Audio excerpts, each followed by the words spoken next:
வணக்கம் ஃப்ரெண்ட்ஸ், நம்ம சேனலில் இன்றைக்கி ரொம்ப சிம்பிளாக டேஸ்டியாக ஒரு சட்னி ரெசிபி பார்க்கலாம். இது 5 நிமிஷத்துலேயே ரெடி பண்ணிடலாம். தோசை, சப்பாத்தி, இட்லி, உப்புமா எதுக்குமே சூப்பராக சூட் ஆகும். வாங்க ஆரம்பிக்கலாம் எப்படி பண்ணுறதுன்னு. முதல்ல மிக்சர் ஜார் எடுத்துக்கோங்க. அதில் ஒரு வெங்காயம் போட்டுக்கலாம்.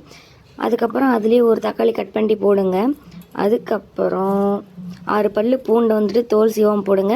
3 வரமிளகாய் போட்டுக்கோங்க. காரத்துக்கு ஸ்பைசி வேணும்னா கொஞ்சம் எக்ஸ்ட்ரா கூட போட்டுக்கோங்க. கொஞ்சமாக உப்பு ஆட் பண்ணுங்க டேஸ்ட்டுக்கு. இப்போ அதில் லைட்டாக தண்ணி ஊற்றி ஸ்மூத்தாக அரைச்சிக்கோங்க. அரைச்சது ஓப்பன் பண்ண உடனே அப்படி தண்ணியே நல்லா ரெட்டாக கலர்ஃபுல்லாக ஒரு சட்னி வரும் பாருங்கள். ஸ்மெல்லு சூப்பராக இருக்கும். இது ஒரு பாத்திரத்தில் வந்துட்டு ஊற்றிக்கலாம்.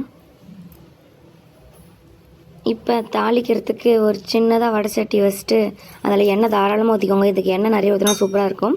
அப்புறம் கடுகு, கடலைப்பருப்பு, கொஞ்சமாக பெருங்காயத்தூள் போட்டு கருவேப்பிலை போட்டு தாளிச்சு சட்னியில் ஊற்றிடுங்க. அவ்வளோதான் சட்னி ரெடிங்க. 5 நிமிஷம் கூட ஆகலாம், ஆனால் அதுக்குள்ளே ரெடி ஆயிடுச்சு.